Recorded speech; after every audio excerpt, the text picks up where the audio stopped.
morning. We're so glad you're here this morning.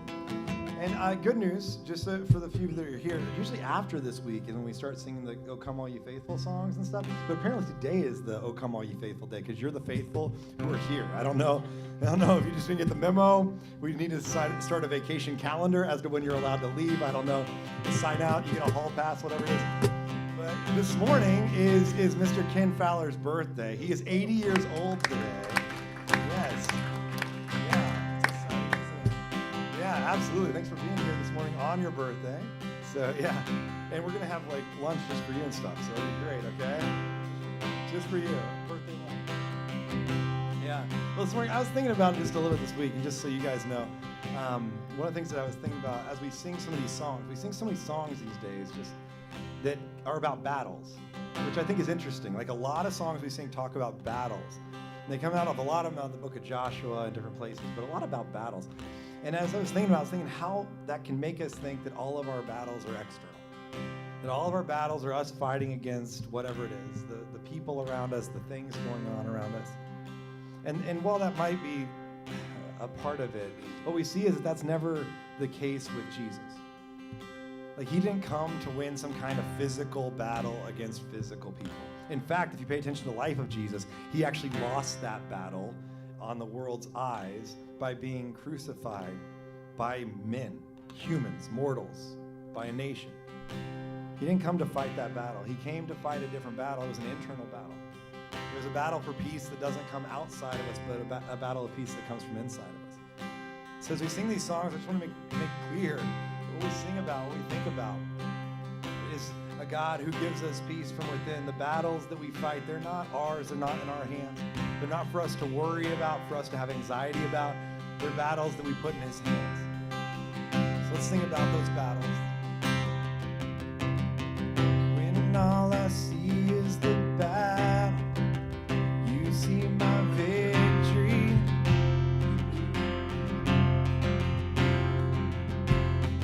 When all I see is the mountain, you see a mountain move.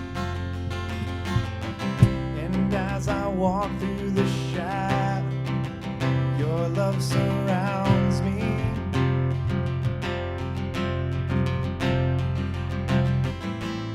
And there's nothing to fear now, for I am safe with you.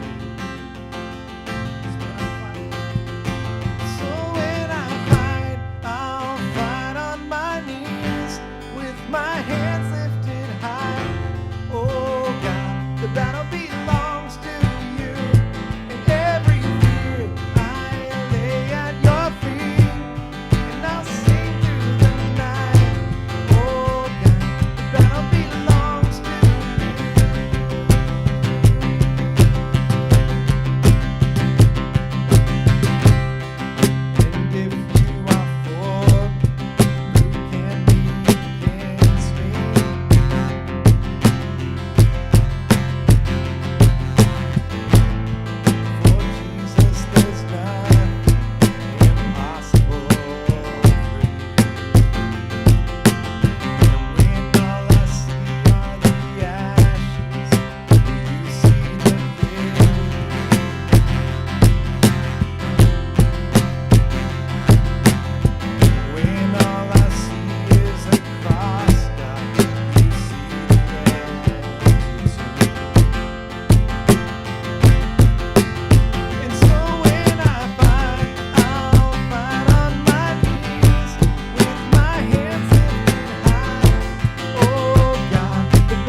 seen. Once I was blind, but now I believe. Tore down the walls that kept us apart. What seemed like the end was only the start. Heaven's all around, heaven's all around. Jesus is near. I can see it now, I can see it now. Your kingdom is here. 'Cause heaven's all around, heaven's all around. Jesus is near. And I can see it now, I can see it now. Your kingdom is here. This morning as we look at being here for now, we see the kingdom that's all around us.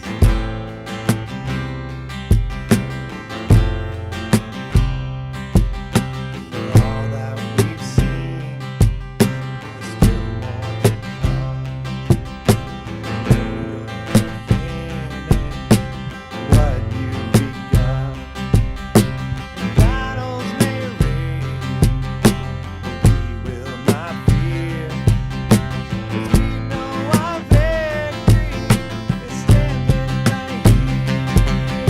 And heaven's all around, heaven's all around. Jesus is near. And I can see it now, I can see it now. Your kingdom is here. Heaven's all around, heaven's all around. Jesus is near. And I can see it now, I can see it now. Your kingdom is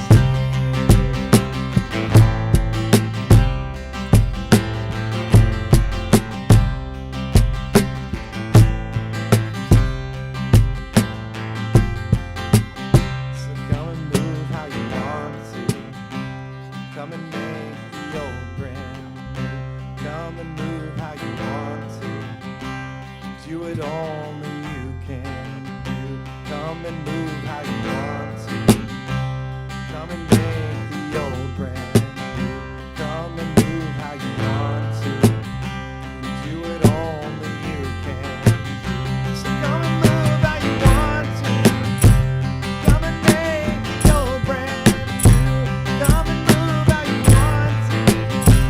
Do it only you can do. Come and move how you want to.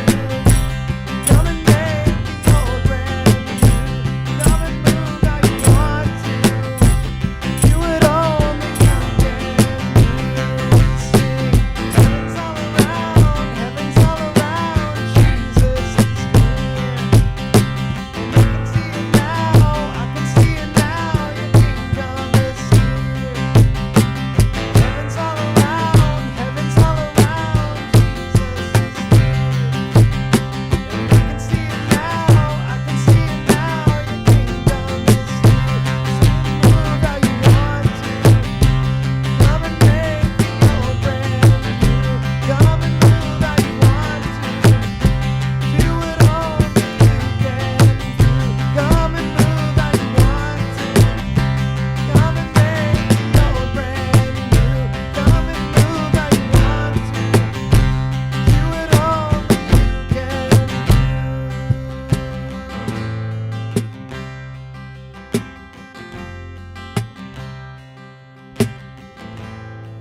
Lord, thank you. Thank you for hearing us. Thank you for reminding us this morning that though we feel like we're fighting the battles alone and no one else knows, that actually it's you.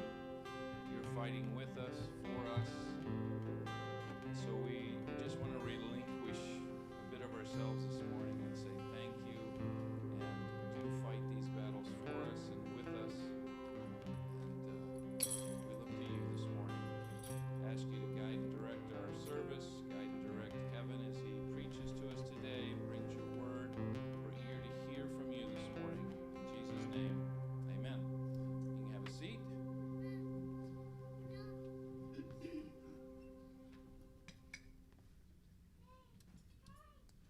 Just a few announcements this morning. Pretty exciting. I know we're a decent crowd. We're a decent crowd. We're excited to be able to share with you some of the things that God is doing. We're excited to be able to share with you some of the things that God is doing. And two key words, community lunch. I like those two words. They go together nice. We're doing that again. Thank God we're back to where we can do that again. Another two-word kind of combo, food truck.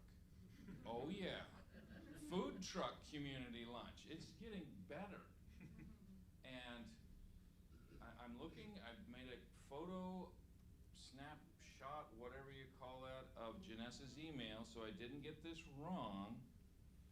But if you need help, if you didn't bring any cash, whatever, for your meal at the food truck,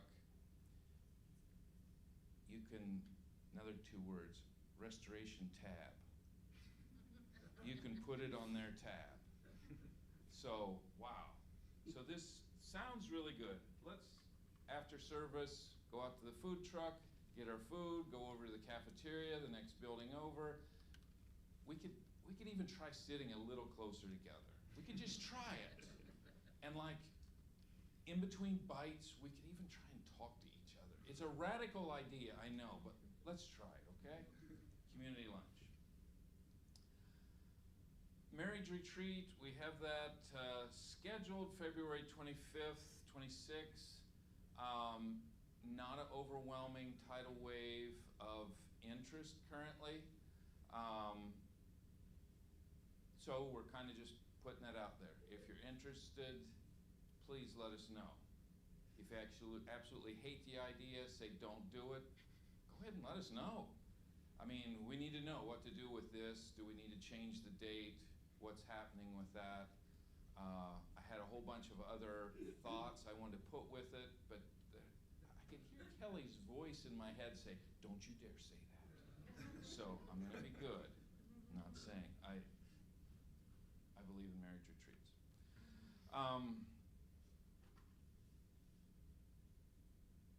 Okay, Jan is going to be at the connection desk. Charlie is going to be over here to pray with you. And your connection cards, people pray over those connection cards. If you write something on that card, people actually talk to God about what you put on that card. So I want to encourage you to use those. And Charlie is going to be over there. I'll walk over there. I'll just show you how it can happen. It's like in this space here. Now you have to stand on this white square, and then, no, I'm just kidding. I don't know about you, but I certainly could go over to Charlie this morning and have him pray for a few things. And so I think we want that to be comfortable and easy, and after service, go and have someone pray for you. That shouldn't be embarrassing or hard for us. I think we're kind of in that Christian thing where it's okay because we're Christians to pray for each other. So, okay. Is there a video or anything? No, just have people talk to each other. Oh yeah. You're supposed to be nice. Okay. Yes, let's do that. Stand up, greet each other, and do that.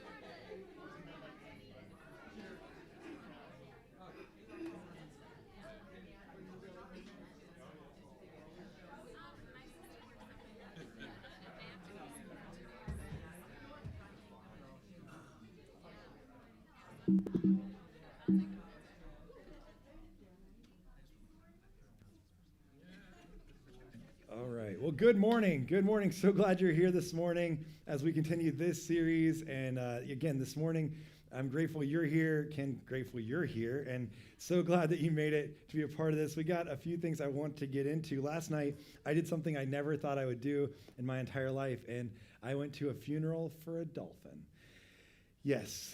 Anybody else had this trauma going on in their life where Winter, the dolphin at the Clearwater Marine Aquarium, who the Dolphin Tale movies were about, she passed away, and we were, I don't know how, I don't think I was supposed to be on this email list, but I was the right person at the right place at the right time with the right email address. And somehow I got this email that said, like, if you want to come to this exclusive service, we would love to have you in person. And it was only for like city leaders, city officials, people who were like very high up in the organization of the Crew Autumn Aquarium. There were like the presidents there were president of the Rays was there, the president of the Bucks was there. I mean, like it was like those people and then us. And I slipped right in there. And so I made little reservations for me, for my family, for the kids. And we got there and realized quickly we were not in the right place for us to be, but it was cool. I think my kids were the only kids there. And we got to experience a little bit what was going on in the aquarium. We got to go into this, beautiful new building that they've built. And it's gorgeous the way they put it all together. And as we went to the building, we were looking around, and I could see right away that Jane, my daughter, was very emotional about it. It was taking a toll on her. Her dream has been to work with Winter. And so that dream dying was hard for us to watch. So she's like in tears almost instantly. She's having a hard time with it. We go from the upstairs area of this beautiful, just new facility that they've built, and all these things about Winter, and we go downstairs, and then they have this incredible service laid out. When you go downstairs, they have this wreath made out of red roses, and then some that have other roses that make a dolphin shape within the red. I know, right? Guys, when I die, just throw me in a pit. It's fine. But this dolphin got like all the treatment, right? And there's stuff everywhere, and there's candles all over the place. There's a cellist playing to the side. I mean, it was gorgeous, right? And we're looking around, and Jane instantly, again, she's in tears. She cries for quite a while. And so when she starts crying, it makes Marie cry. And then Marie is now crying because she sees Jane crying, which makes Oliver cry because Oliver is very empathic. And so now Oliver's crying, and Jane's crying, and Marie's crying, and me and my cold, dead heart are just sitting there because apparently I'm dead inside. And so I just sit there looking at all of it, but trying to take it in, trying to be empathic for my family. And Jane eventually, after about 30 minutes of that, she literally looks, she's like, I got to go. We got to get out of here. So we leave. We leave this beautiful facility, all these things, all this Winter stuff, and we go home. And last night after we got home, we got everything kind of settled down, and the kids went to bed. I went back and watched it. There was a link I could go watch it, and so I went back to watch the service. And it was really interesting to me because what you find in a story like this is you find basically that every person who spoke that night, every person who shares their story, all they were talking about was there was a person who found Winter, right, on a beach, this dolphin's been washed up. They find this dolphin. They start to move towards taking it to the right people, the right veterinarians, the right people that could take care of her. Then they move to the right people who helped her get a tail back on, all the things. There's all these pieces to her story where it happened to be the right person at the right place at the right time. Just all these interesting moments. And then what you see is what that built. There's now a new aquarium. There's now all this stuff that's been built because of all these people being at the right place at the right time. You could argue that we have the same thing happening inside of Christianity. That's really the entire idea of Christianity, not just Jesus' movement, but really the movement all the way from the Old Testament, from the Israelites, from Abraham himself, all the way to where we are today. All happened because of people being at the right place at the right time. And here's what happens. Not just are they at the right place at the right time to do the right thing, but they actually know what to do. There's a little bit of them that they just do the right thing. What we've talked about in this series so far of this Here for Now series is we've talked a lot about why God may have put you where you are. We've talked about maybe how you got to where you are. One of the things we haven't talked about yet is what to do with where you are. What is it you should actually do? And today it's going to be pretty practical. But I want to go through a couple things that I think we can do when we realize why and how we got to where we are in this exact moment. Because the place you live, the place you work, the place you go to school, the place that you have impact, the place that you do your life, there is a reason you are there. There's a reason you're there for this exact time, to be with the exact people you're around. I believe God has placed all of those things in the right place at the right time. The question is, what do we do with that? What do we actually do? And today we're going to break that down, looking at a story that you've probably heard of or you've probably seen if you've been around the church for a while. But it's a story of a guy named Nehemiah. And Nehemiah is, or in the Hebrew, his name was Nehemiah, is how you would say it. Nehemiah is a guy who has this moment where he is in the right place at the right time. And then what he does with it is what I want to look at today, because I think it's really, really important for us to understand. So if you have a Bible, I would love for you to turn with me to Nehemiah. You're going to go to maybe the book of Psalms, if you're not familiar with the Bible too much, just go right to the middle, you'll find Psalms, and then go back to your left just a couple books, and you'll find Nehemiah, not too far back there. We're going to start right in chapter 1. We're going to go through a little bit of this to try to understand what is happening here in the story and take this apart. A few things as you turn there that I want to make sure to draw your attention to about Nehemiah, about this book. So this book was actually not one that stood on its own necessarily. There's a couple things going on in the background. So let's talk about the history, then we'll get into the overview, and we'll start to take apart what the outcome is. So the history of the book, let's go into that. What's going on right now in the life of Israel is there's a specific thing happening. So the Israelites, Israel was one united kingdom. I don't know how far back I need to go in this, but Israel was one united kingdom that was all put together under the King David. Then Solomon, his son, kept a united kingdom. Then his two sons, Jeroboam, Rehoboam, they split the kingdom. And from there, the kingdom started to fall apart. The northern kingdom got taken over by the Assyrians in 722. Then the southern kingdom got taken over by the Babylonians in 587 BC. And we start to see these factions starting to happen within that. From there, the Persians come through, and the Persians are like the most powerful group to this point. They come through and they kind of wipe out all the other things, including Jerusalem. And they've really wrecked the city of Jerusalem. Now, if you remember, Jerusalem is like the heart of Jewish activity. In fact, there's still an axiom to this day that Jews say, where they say a true Jew never forgets Jerusalem. It's still in their hearts. It's still something that Jews say to this day, that a true Jew never forgets Jerusalem. And there's this connection they have to this city. It might be like for you, your hometown or a place that you really loved or whatever. It's that kind of thing for them. They never forget it. It's intrinsically within them.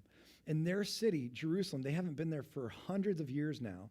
We're at about 450 BC, about 450 years, give or take like 20 years before Jesus shows up. And at this moment, the Jews are realizing they might be able to go back to Jerusalem and rebuild the temple that they've had there, rebuild the culture that was there, and then rebuild the walls around the city.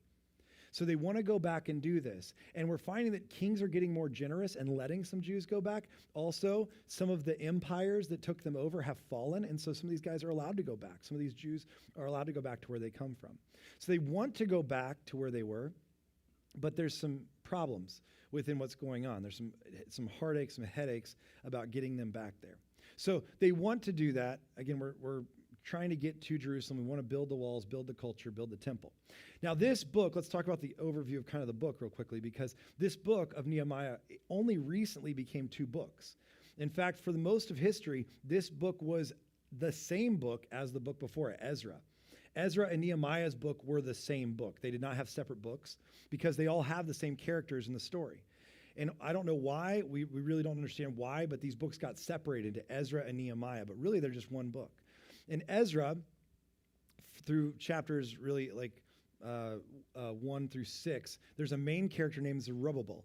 And Zerubbabel wants to come in and Zerubbabel wants to lead the kingdom into becoming the temple again. He wants to build up a temple, create a temple once again, and build that temple. Then, after Zerubbabel, his part's over 1 through 6, we see Ezra come in. And Ezra's job is to build the culture around the temple. Then this last part, Nehemiah chapters 1 through 13, really becomes Nehemiah's job is to put the walls back in. Now, the outcome of the books is not as pretty. The outcomes of the books, we don't really see a final product. We don't really see it ever get to becoming something. We don't see it ever really. In fact, you could make an argument, and we can talk about this offline sometime, but you could make an argument that what Nehemiah is doing here is, and not just Nehemiah, Ezra and Zerubbabel, which again, if you're looking for kids' names, look to the Bible every time. Zerubbabel's really adorable, boy or girl, it works, you know. And so you could make an argument that actually what Nehemiah does here is almost a misguided attempt in some ways, and especially what Ezra does and what Zerubbabel does are even more misguided. You can make that argument. We can talk about another time. But the point is of this book, I don't think is the outcome. The outcome of the book is not what determines the book and why the book is valuable.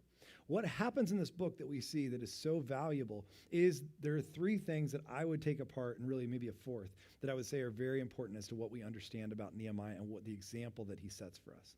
The first thing is that he seems to understand what anguish is, and we'll get to that in a second. I know that doesn't sound like a fun topic, and it's not. Anguish. He understands anguish.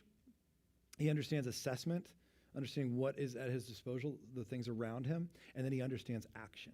And he actually knows how to get to action. And the last thing, and we'll get to this at the end, that I think he does really well is he creates an archetype. This story is an archetype for something else. It creates this archetype. So let's start at the beginning of the story.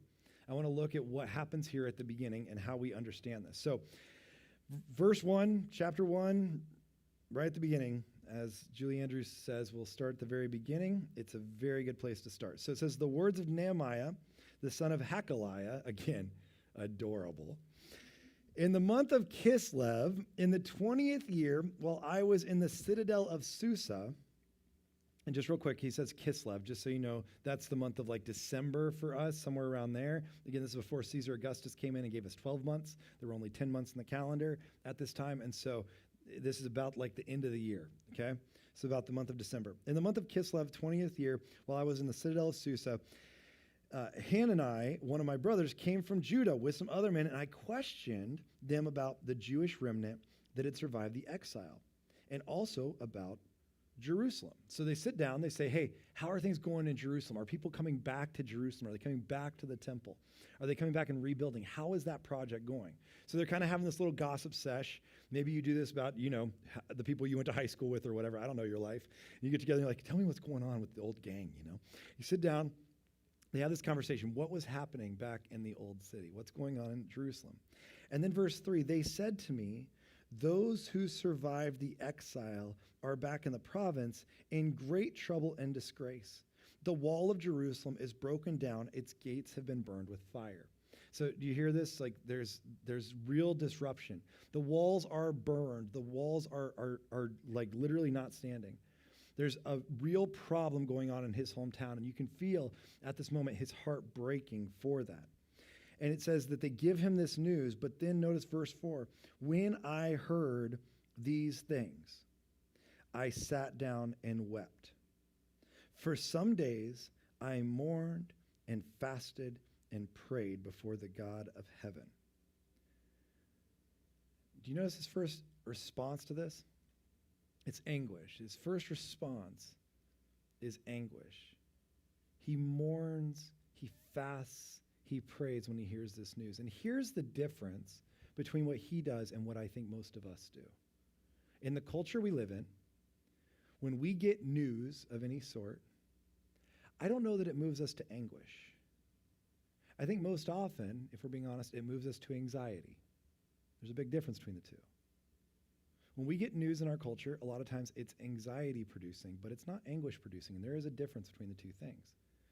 See, I think anxiety creates an internal perpetual fear, right? It's something that's inside of us, and it stays with us, and it's something that continues to ramp itself up within us. It's something that doesn't just end right away. Again, some of you know the rant I've been on just recently with this, but I went back and reread a book about this just recently of Amusing Ourselves to Death by Neil Postman. Anybody else read it now? Do we get through it? Anybody else get through it? I know other people bought the book. Again, it's free on Audible right now. Go listen. It's worth the listen. It was written in 1984, but it's by a guy who is a communications guru on this stuff. And what he was writing about at the time was the television. That was like his crux. Was he was like, this is the problem. This is the downfall of society was television. And he didn't even know about social media yet. In fact, in the last chapter, I think he says something like, the computer probably won't be a big deal. Like, oh, buddy, here we are. But what he writes about is this idea that actually what's concerning is that when you look at the way we've created our culture, is that we've created these things to be news or to be religion or to be education. But the first thing that all of those have to have is amusement. If they have amusement, we're interested. If you can entertain me, then I can be educated, which is not how education works. I don't know if you know how education works. It's not meant to be entertaining, but we're taught, right, like that you should be entertained by it. I mean, one of the examples that I love is Sesame Street, and I'm a fan of Sesame Street. But the fact is, when you watch Sesame Street as a kid, it didn't teach you anything you couldn't learn anywhere else. It wasn't better education. What it taught you is that you should be entertained in order to be educated. That's what it taught you, is that education should be entertainment. We start to understand these things as we look at religion, right? When you come to a church, one of the first things we look at is how am I essentially entertained by that church? right? That's a big part of what we're looking for is the entertainment of religion. You can go through and find a few televangelists that can teach you about that if you just want to find maybe like, I don't know, one or two or all of them. So there's like that kind of entertainment, right? This is a real thing that we deal with. We also deal with the idea with news that news is for amusement. It's not actually for information. There's an argument that news, when it was created to be local and actionable. My grandparents, they live in this really small town in Texhoma, Oklahoma. It's literally what it's called. It's called Texhoma, Oklahoma. It's on the border of Texas and Oklahoma. There are 1,200 people in the town. They're all related to us. It's a thriving metropolis. And so when you drive through, there is one blinking light in the middle of town, and that's all. That's like the whole thing. There's a gas station on both sides of the state lines because you have to buy gas. If you're a Texas resident, you want to buy it on the Texas side, so your taxes go to Texas. And if you're an Oklahoman, you buy them on the Oklahoma side, so your taxes go to Oklahoma. All of those taxes you're paying, all that money just getting poured in from all 1,200 people in the town. It's a very interesting little town. And what's interesting is my grandparents, their nearest neighbor is a full 2 miles away from their house. And that neighbor is my uncle. So it's like, I don't even know if that counts. But the nearest neighbor is 2 miles away. And I remember them telling me they had those party lines. Do you remember anybody old enough to know the party lines where your phones were essentially a party line? Okay. Ken, you're 80. You know this stuff, right? Yeah, we're 80 today. And so, the party lines, they had the party lines until not that long ago, like maybe a little too long. They had the party lines. And so my grandmother, by the way, she got an iPhone not long ago. This has nothing to do with this, but she got an iPhone. My cousins got it for her.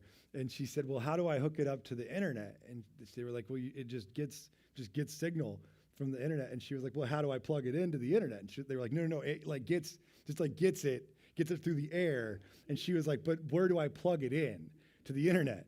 And they're like, no, like seriously, it just comes through the air. And she just looked down and she goes, nope. And that was the end of the conversation. Like, just nope, that doesn't happen.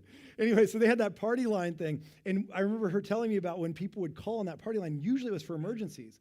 And there was one time where they had a neighbor a few miles down the road who got a call on that party line, and everybody picked up. And the news was that there was a fire at a house down the road. Now, was that news there for them to be entertained by it or for them to be anxious about it? No. The news was there for them to go do something about it, right?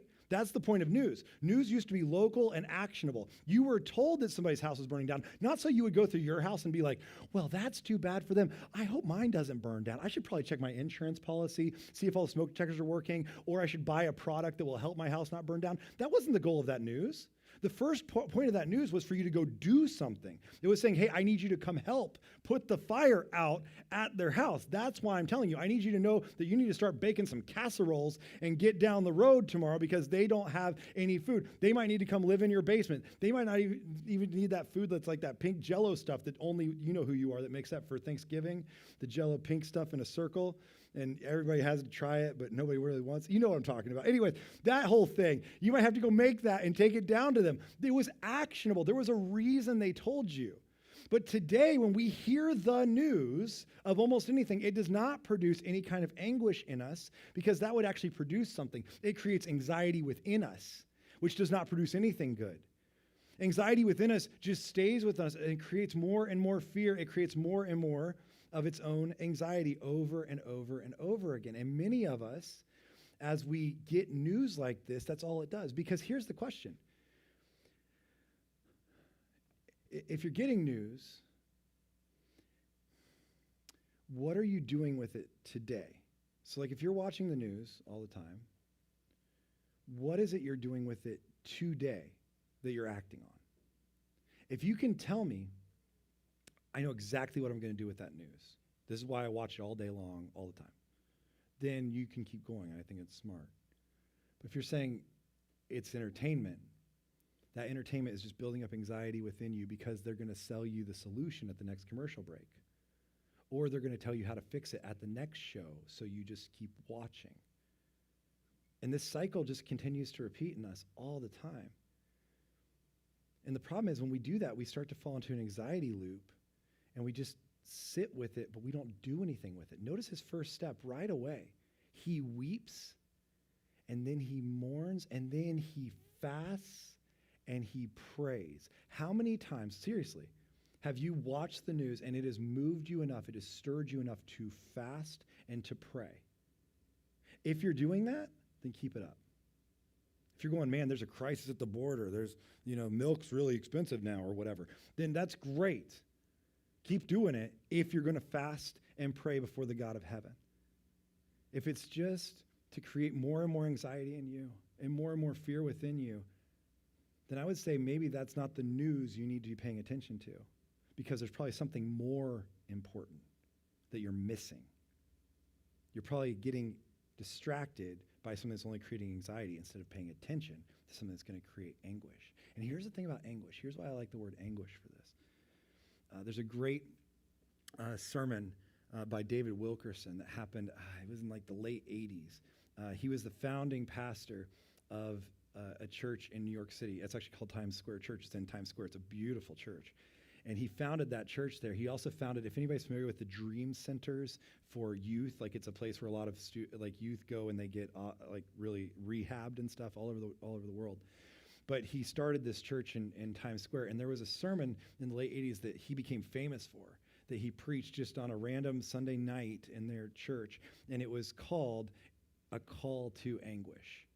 And he stood in front of his congregation and said, there's so much going on that I am so anguished about. And he said, here's why I want you to be in anguish with me, is that anguish moves us to prayer. Anguish moves us to prayer. If you notice when Jesus, in the New Testament, when Jesus himself is about to go to the cross, it says that he was in anguish. And what did he do before he went to the cross? He went to pray, right? He took his disciples with him. They went to a garden and they prayed. You will never pray as hard as you do when you're in anguish. See, I don't think anxiety moves us to prayer, if I'm being honest with you. I don't think it does. I think anxiety continues to internalize and stay within us. I think anguish moves us to pray. And notice that's what he's doing here. He immediately mourns, fasts, prays. So many of us, we just stay still. We hear bad news, we move on to the next thing. We let it build up within us, but we don't do anything about it. The question is, what are you filling yourself with? Are you filling yourself with anxiety or with anguish? If you're here now, you've been given this information. If you've given something that your heart just breaks for, then it will call you to something. It will call you to anguish, and that will cause you to fast, to pray before the God of heaven. So that's the first thing he does. He anguishes here. Begins fervent prayer. But then it says, verse 5. So we're going to read through this prayer. Just follow along. It's nothing, there's not too much in it. He's just kind of quoting a few verses here. It says, Lord, the God of heaven, the great and awesome God who keeps his covenant of love with those who love him and keep his commandments. Let your ear be attentive and your eyes open to hear the prayer your servant is praying before you day and night for your servants. The people of Israel, I confess the sins we Israelites, including myself and my father's family, have committed against you.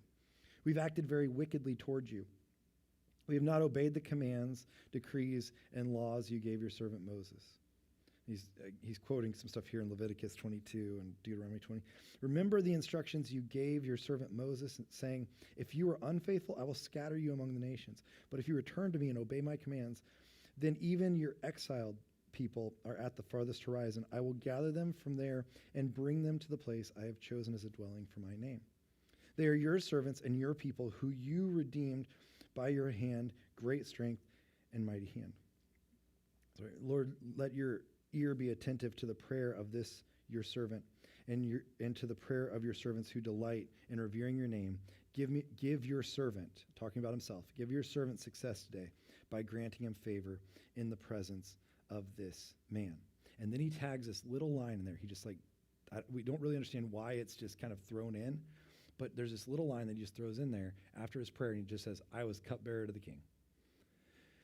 This line feels like a throwaway. It feels like just some weird insert, but there is a reason this line is here.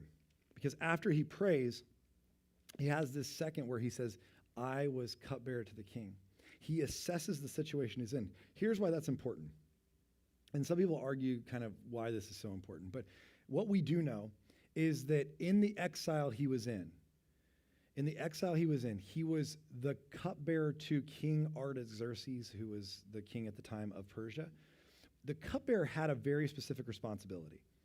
Their job, their job was to be the one who tested the wine, especially before the king drank the wine. Now, some of you are like, I could do this job. Like, I'm interested. Let me know how I apply. But his job was to drink it to see if he died. That's what it was for. If somebody poisoned the wine, then he would die first, and then the king would not drink the wine. Now, some people say this is a very high position. It is. It's a very high position because you're very trusted by the king. The king trusts that you're not the one poisoning the wine, right? So you have to be very trusted to be in this position. You have to be somewhat exalted in the eyes of this place. But some people would say, like, oh, he was such an important man or whatever. And I think that's maybe true. But I also think on the other side of it, he may have been exalted in one hand, but he's still an exile at heart. There's still a part of him that realizes, I don't live where I want to live. I'm not with the people I want to be with. I am still kind of stuck here in this slavery. And honestly, if somebody is going to poison the king, I'm going to die, which is a real double-edged sword. Some of you are like rethinking the whole I'll be the cupbearer wine drinker person. You're like, you're like, I'm not fully out, but I'm just not so sure anymore if I have to die for it, right? It's like this double-edged sword for the guy. And here's what he assesses in what he sees. He sees that he is a cupbearer. He has some influence, but he still isn't quite where he wants to be. There's still like this other side. For many of us, here's the problem I hear, is that what he doesn't say here is he doesn't say, I was just cupbearer to the king or anything like that. But so many of us, we live our lives in this comparison mode right now where we don't see the position we're actually in.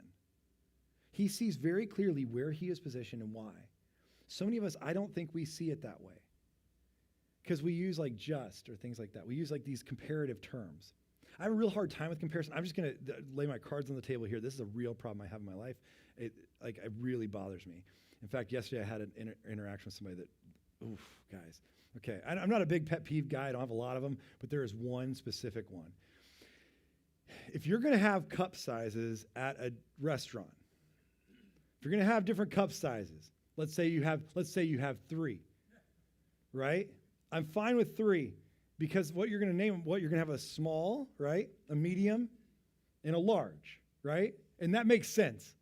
That is normal. That is fine. Small, medium, and large. Okay? We all on the same page? But here's the thing. Here's what gets me sometimes. If you're going to have 2 sizes, it has to be small and large.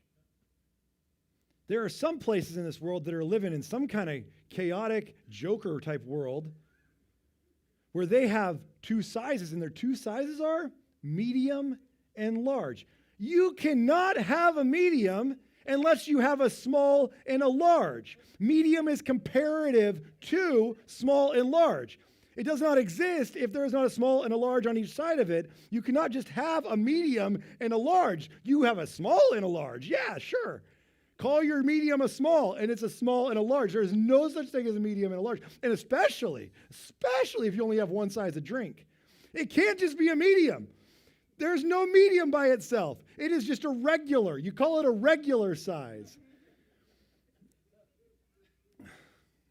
Sorry, this gets me fired up. You're like, man, he really started preaching today. I mean, it was about cups and stuff, but it was like a really important probably.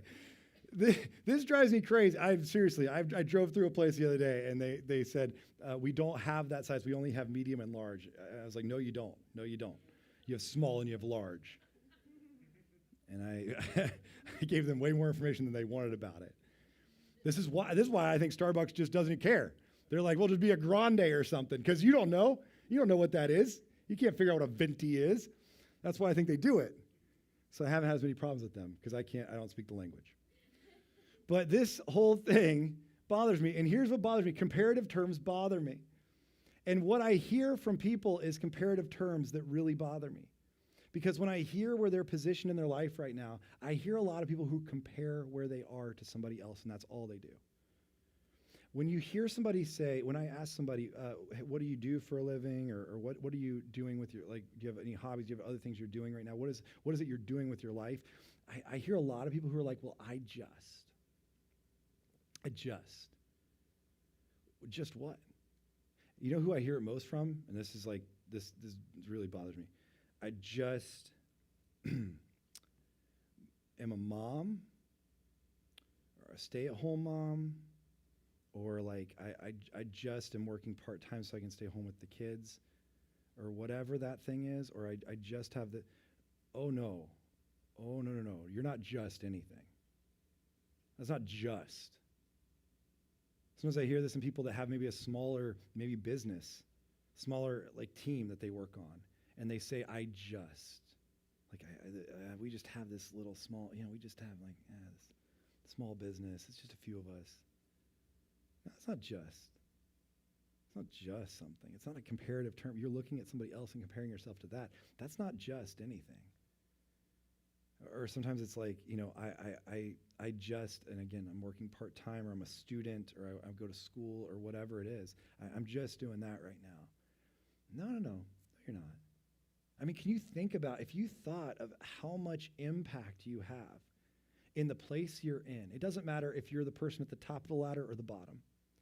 It doesn't matter if you're full-time or part-time. It doesn't matter if you're working in the home or out of the home. It doesn't matter how big or small the business or the job or the people that you work with, whatever that is, it doesn't matter. It's not just. Those are comparative terms. You're comparing yourself to what you see of other people, and probably what you're doing is you're comparing your deleted scenes with somebody else's highlight reel, if we're being honest. You're not just doing anything. God has placed you in a specific place at a specific time. Nehemiah doesn't say, I was just, cupbearer to the king. It was kind of a double-edged sword. It was kind of a tough thing. No, he knew exactly where he was placed and why. He could assess where he was. For some of us, we have to take a second, just assess where you are right now. You're not just in some random position. You're in a place that God has placed you. I believe that. Even if it's temporary, it's not just. You're there for a reason, for a cause. And he realizes this. He assesses where he's at. And so the first thing he does, the anguishes. The second thing he does is he assesses. And the last thing, this will be quick, but the last thing, it goes into chapter 2. Follow along with me in chapter 2 real quick. And we're just going to read through about 18 verses. We're going to go a little ways through, okay? It says this, in the month of Nisan, the 20th year of King Artaxerxes, when the wine was brought to him, I took the wine and gave it to the king. I had not been sad in his presence before. Okay, real quick, just so you know, Nisan is the month of April. So we've at least been about 4 months that he's just been praying. Think about that for a second. He's been fasting, praying. He's been anguishing. He's been assessing where he's at. He's been figuring out, making a plan for 4 months. In fact, what we see in this book is he only works for 2 months. A lot more of the preparation came through prayer than it did through actually doing the work. I think that's something we miss a lot of times in our own lives. We flip that order, don't we? We go do the work first, and then we pray afterwards and hope that God blesses what we just did because it's kind of a train wreck. He does it the opposite way. He prays first and then goes and does the work. It says, the king asked me, why does your face look so sad when you are not ill? This can be nothing but sadness of the heart, which is kind of mean. Like, why's your face so sad? Why's your face so sad?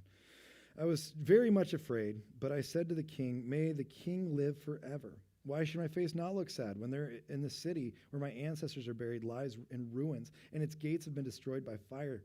The king said to me, what is it you want? Then I prayed. Notice he prays again before he answers. I prayed to the God of heaven, and I answered the king. So he prays first, then he answers him. If it pleases the king, and if your servant has found favor in his sight, let him send me to the city of Judah where my ancestors are buried so that I can rebuild it. Then the king with the queen sitting beside him asked me, how long will your journey take, and when will you be back? It pleased the king to send me, so I set a time. Verse 7. I also said to him, if it pleases the king, may I have letters for the governor of the Trans-Euphrates, so that they will provide me with safe conduct until I arrive in Judah, and may I have a letter to Asaph, keeper of the royal park, so he will give me timber to make beams for the city of the citadel and the temple, the city wall, the residence I will occupy. And because of all the gracious hand of my God was on me, the king granted my request. Do you understand? He just asked him, like, hey, can I have your money from your country and stuff, and like your lumber and your people, and then I'm going to go use them for like a whole nother place that you don't even have, and then we're going to like do our own thing. That's like a big request, just so you know. I don't know if you know how this works. That's like a big request, and he gets granted all of it. He says, so I went with the governors of the Trans-Euphrates and gave them the king's letters. The king had also sent army officers and cavalry with me.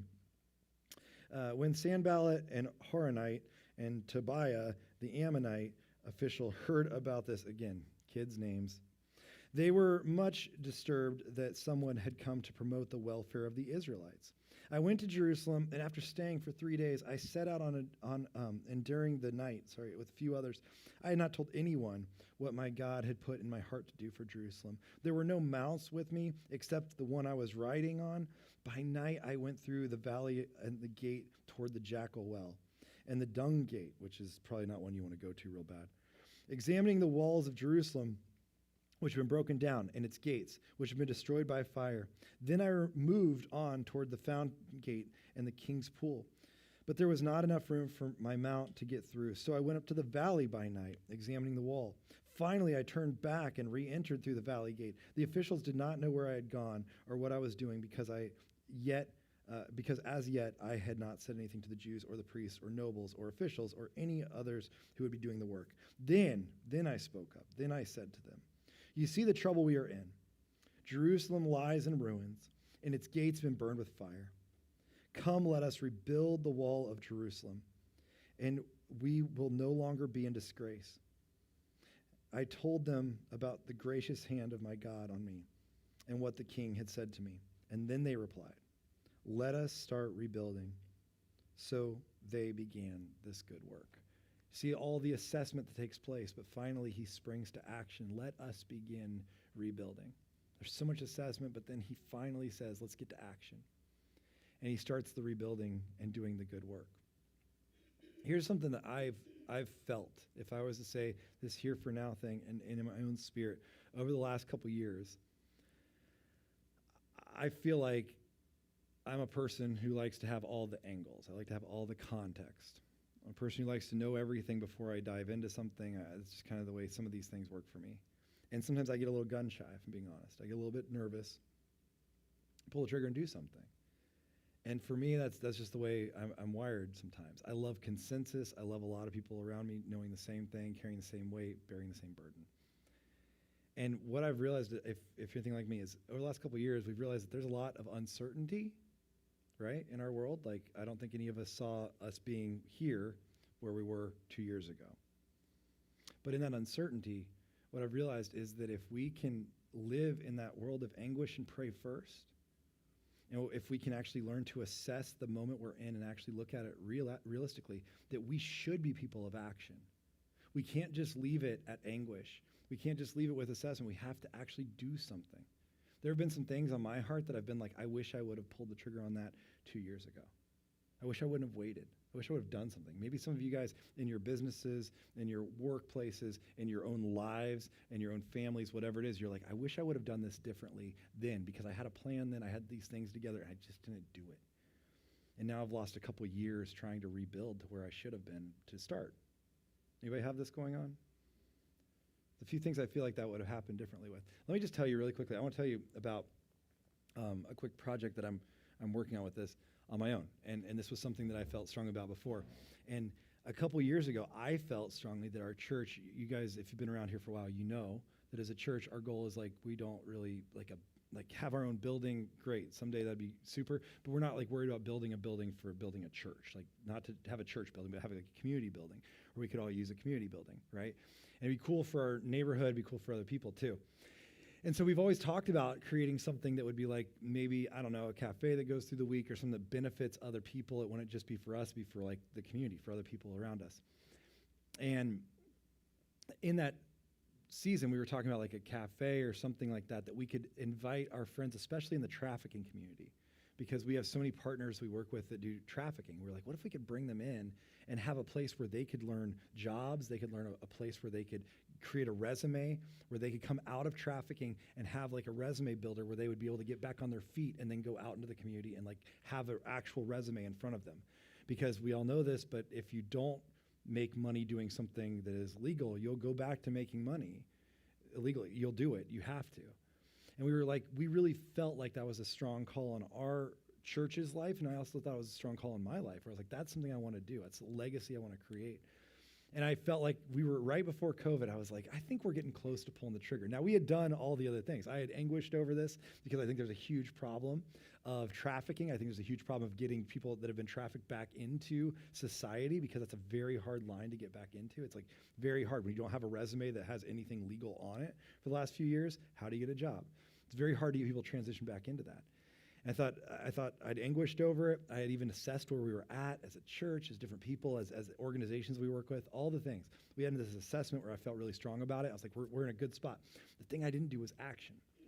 I didn't like pull the trigger on anything. Anyways, the last few months I've been feeling like God's been like, no, we need to get back to that.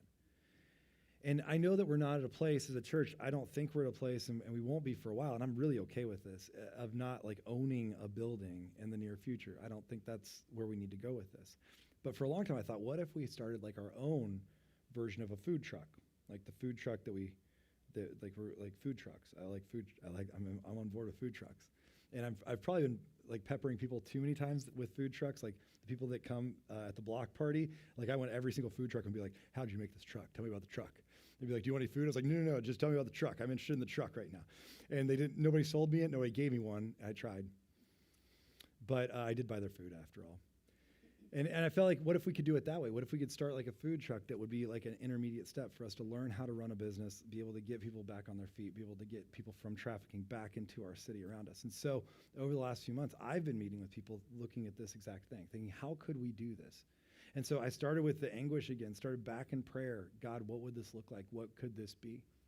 And then I started to assess it. And so over the last few weeks, I've been meeting with people from the U.S. Institute Against Human Trafficking, Bridging Freedom, some of the people that we work with. In fact, there's another one that we just met with called Lighthouse Refuge, which is specifically for women who are pregnant coming out of trafficking. And they take care of these women who are pregnant, and they actually give them a place to live for over a year after the child is born too, so that they don't have to just go back out, and that they take care of the children for the mom so the mom can get back to work and be able to find her way back into society. Anyways, we started meeting about it. We've been talking about it. We've had some places open up of places we could put a truck, which has been a miracle in and of itself, like literally a place that would be a high traffic area where we'd be able to park that truck to be able to get people to come through it. God's been putting these things in place. He's put partners with us of great trafficking organizations who are saying, we will help train, we will help make sure that people are there that know how to handle this, that we will make sure that we are doing our part on the other end of trauma training to make sure that the people coming out of trafficking are willing and able to do this kind of work.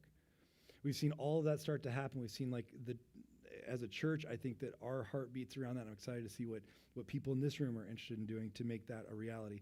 I've even met with donors and people that I work with outside of this that are very wealthy that have said they're interested in investing in this exact thing. And for me, this has been the hardest part, is the action part. I know that sounds crazy, but sometimes we get to all the levels of actually just doing the anguish, which some of us don't do that well. Some of us, we get to the place of assessment. Some of us don't do that maybe well because we just think we're this, we're just that. Some of us get to action and we don't pull the trigger. We don't actually do the thing that we've been called to do. What we can take from Nehemiah is that he puts all of those together. And again, he's not just doing these things as just a person who anguishes, as a person who assesses, and a person who takes action. He actually is what's called an archetype, because he's not just doing those things. He's actually an archetype. Most people say that Nehemiah sets up an archetype for Jesus himself. We see Jesus do the same thing. Philippians chapter 2, we see this poem that Paul writes. It's in a poem form. Philippians chapter 2, verse 5, it says, in your relationship with one another, have the same mindset of Christ. Notice this, who being in the very nature of God did not consider equality with God something to be used to his own advantage. Rather, he made himself nothing, taking the very nature of a servant, being made in human likeness. He couldn't just stand by. His anguish led him to actually start to assess where he was, which was God himself, and then move himself towards us. And being found in appearance as a man, he humbled himself by being obedient to death, even death on a cross. Therefore, God exalted him to the highest place and gave him the name that is above every other name, that at the name of Jesus, every knee should bow in heaven and on earth, and every tongue acknowledge that Jesus Christ is Lord, to the glory of God the Father. As an archetype for Jesus who's done this for us. And my question for you as we talk about this here for now is, where has God placed you? What is the thing that's troubling you right now? What is it? What is the thing that has given you anguish? Is it somebody in your family? Is it something going on in your family? Is it something at work? Is there a cause or a need that you feel like God has just put on your heart where you're like, I got to do something about this? If you don't have that, and you just have a bunch of news that's creating anxiety, then I would encourage you to find something that actually breaks your heart, not just worries your heart. Find something that breaks your heart and anguish over that and lead to prayer for that thing. Create a prayer time around that every single day. And then start to assess, God, what have you put around me? Who have you put around me? What are the resources I have at my disposal to accomplish this thing and do something about the thing that's brought me so much anguish? And then when it comes time, I would encourage you to take action and actually get it done. Get it done. Do the thing that God's called you to do. That's what being about here for now is about. That's what this whole thing is about. And next week, we're going to look further at the Christ-likeness of this idea. We're going to go further into that because we're about to hit the Christmas season, and we're going to start this Gospel of Luke thing, going straight through the book of Luke. I would encourage you just be here for all of that, going December into the new year as we go through the book of Luke, looking at the book of Jesus and just understanding Gospel of Luke and his version of Jesus' events. So today, you might have things on your heart. You might have things that you're thinking about. You might feel like you've been in this position where you're in this poor, powerless position. I would say God has put you in the perfect position. He's placed you perfectly where you are. The question is, what are you going to do with it? So let's pray together as we close. And if you would, let's stand together as we wrap up. Jesus, I thank you so much for this time. Thank you for this moment that we get to come together every single week. We get to spend some time in your word. I thank you for the example of Nehemiah. I thank you for what he teaches us, what he shows us in his example. And I pray that we would be people who learn to anguish, and that anguish would lead us to assessment of the things, the people, the things around us, and that would lead us to action. God, I pray right now for the things that you're calling us to that maybe we've been gun shy of, maybe the things you've called us to that we've been ignoring because we've been so distracted by something else.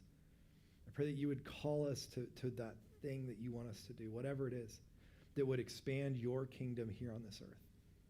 So whether it's with people around us, whether it's something in our family, the way we parent, whether it's something in our marriage, the way we interact with our spouse, whether it's something in our workplace, or whether it's something with a specific coworker or employee or employer, whether it's something in our neighborhood, the neighbors around us, the place you've placed us there, whatever it is, God, I pray that you would help us to anguish over those things.